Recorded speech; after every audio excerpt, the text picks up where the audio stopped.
नमस्कार दोस्तों, pro people news में मैं आपका स्वागत करता हूं।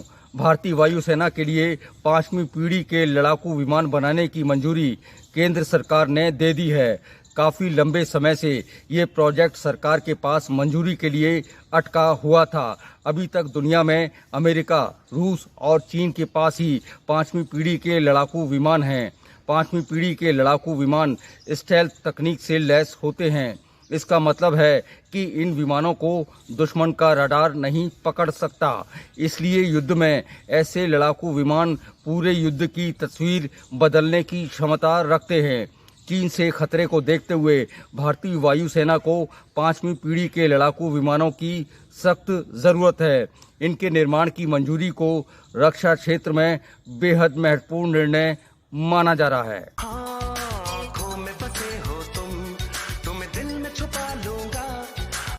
फिफ्थ जनरेशन के स्वदेशी लड़ाकू विमान प्रोजेक्ट को AMCA नाम दिया गया है। इसका मतलब है एडवांस मीडियम कॉम्बैक्ट एयरक्राफ्ट।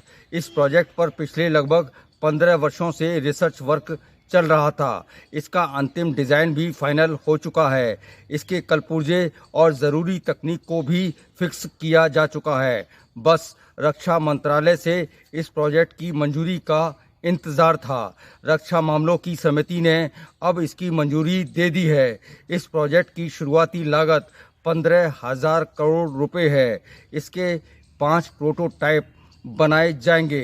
सब कुछ सही रहा तो इसके पहले प्रोटोटाइप की उड़ान अगले साल वर्ष 2025 के आखिर तक में हो सकती है। इसके 2 वेरिएंट बनाए जाएंगे, एक भारतीय वायु सेना के लिए तो दूसरा भारतीय नौसेना के लिए।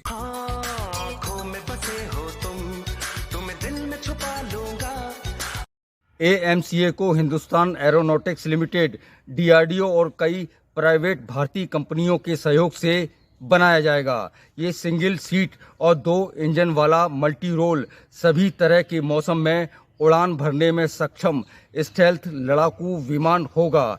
इसके शुरुआती प्रोटोटाइप में अमेरिकी जनरल इलेक्ट्रिक कंपनी के F414 2 जेट इंजन लगेंगे। यहाँ ये भी बता दें कि भारत AMCA के लिए स्वदेशी जेट इंजन विकसित करने में लगा हुआ है।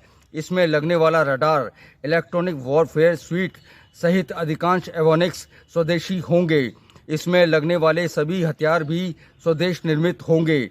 इसकी लंबाई 17.6 मीटर और ऊंचाई 4.5 मीटर होगी। इसका वजन 12 टन होगा। इसकी फ्यूल कैपेसिटी 6.5 किलोग्राम होगी। ये 20 किलोमीटर तक की ऊंचाई तक उड़ान भर सकेगा।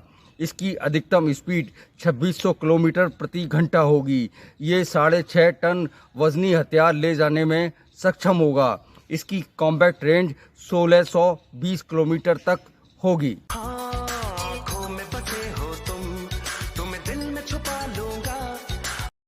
भारत का 5वीं पीढ़ी का स्टेल्थ लड़ाकू विमान AMCA वास्तव में 5th जनरेशन का नहीं बल्कि इससे आगे 5.5 जनरेशन का होगा। यानी इसकी तकनीक अमेरिकी, रूसी और चीनी 5वीं पीढ़ी के लड़ाकू विमानों की तुलना में ज़्यादा एडवांस्ड होगी। AMCA मार्क 1 5वीं पीढ़ी का होगा तो AMCA मार्क 2 6वीं पीढ़ी का होगा। वायुसेना को लगभग 200 AMCA विमानों की जरूरत होगी। इस समय चीन के पास J-20 स्टेल्थ लड़ाकू विमान है। जानकारी के मुताबिक उनकी तकनीकी क्षमता अमेरिकी और रूसी स्टेल्थ विमानों के बराबर नहीं है। स्वदेशी AMCA वर्ष 2032 तक वायुसेना में शामिल हो पाएगा। फिलहाल चीन का मुकाबला करने के लिए भारत रूस से Su-57 स्टेल्थ लड़ाकू विमानों की इमरजेंसी खरीद करने पर विचार कर रहा है। AMCA के भारतीय वायुसेना और नौसेना में शामिल होते ही हम चीन को पछाड़ने में पूरी तरह से आत्मनिर्भर हो जाएंगे। अगली बार फिर आएंगे किसी नई खबर के साथ। प्रो पीपल न्यूज के लिए अमिताभ आकाश की रिपोर्ट। लेटेस्ट न्यूज अपडेट के लिए हमारे चैनल को सब्सक्राइब करें और साइड में दिख रहे नोटिफिकेशन बेल आइकन पर क्लिक करके हमारे वीडियो को सबसे पहले देखें।